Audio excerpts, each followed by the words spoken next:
Welcome to Inside Drug Discovery. This video covers a new drug, Adquey, which was recently approved by the U.S. Food and Drug Administration. This video emphasizes the drug's medicinal chemistry properties as opposed to outcomes in patients or the drug's efficacy. Adquey was approved on February 12, 2026. Adquey is approved for the treatment of mild to moderate atopic dermatitis in patients of age 2 years or older. Adquey's active pharmaceutical ingredient is difamilast. The drug is administered topically twice per day to the affected area as an ointment with a concentration of 1%. The sponsor for the NDA is Adquey Biopharma.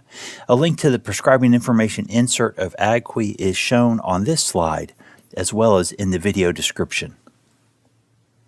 The indication is treatment of atopic dermatitis. Atopic dermatitis is a form of eczema, which is a chronic inflammatory skin condition. Conditions that are often associated with atopic dermatitis include seasonal allergies, asthma, and food allergies, though Adquey is not indicated for those additional conditions. Atopic dermatitis is observed in 10 to 30% of all children and 2 to 10% of all adults in developed countries. So this is a medical need that affects a sizable part of the population. Adquey, or the API in Adquey, difamilast, acts as a phosphodiesterase 4 inhibitor, a PDE4 inhibitor. There are many isoforms of PDE4. In the IUPAR Guide to Pharmacology, difamilast IC50 for PDE4D is less than 5 nanomolar.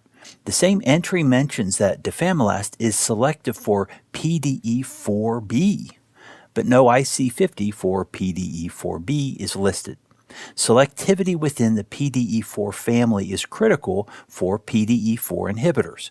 One way that topical compounds, like difamilast, skirt around selectivity concerns is being administered as a topical.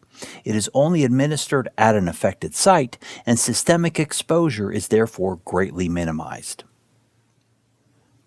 I always include a slide about physicochemical properties, but most of the drugs I cover are orally administered. In showing these properties, generated by Swiss ADME, I normally look for potential concerns in terms of oral absorption. Difamilast does not have any red flags, but it is arguably moot, as the compound is administered topically, not orally. Full oral PK information on difamilast is not available, but a small portion of the topically administered dose can be detected in the plasma. In a study involving 31 test subjects with 4 weeks of treatment, detected concentrations and exposures were low but measurable. The plasma protein binding is high at 99%. Because difamilast is observed in the plasma, the prescribing information does include metabolism and excretion information.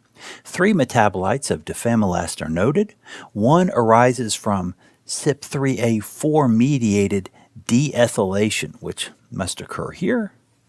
Second, we have a CYP1A2-mediated hydroxylation. I don't know where that occurs. I would guess this right-hand side ring, but that is just a guess. Finally, we have enzymatic hydrolysis, which would involve the amide. In all, less than 0.1% of the administered dose, that's the dose applied to the skin, is excreted in the urine. The prescribing information of Adquey includes no warnings. The only explicitly mentioned adverse reaction is nasopharyngitis, a cold. This reaction was observed in over 1% of patients. That concludes this summary of the NDA approval of Adquey, which was announced by the U.S. FDA on February 12th of 2026. Adquey contains difamilast as its active pharmaceutical ingredient. Adquey is approved for the treatment of mild to moderate atopic dermatitis. Thank you for watching. Please like, subscribe, or leave a comment. Take care.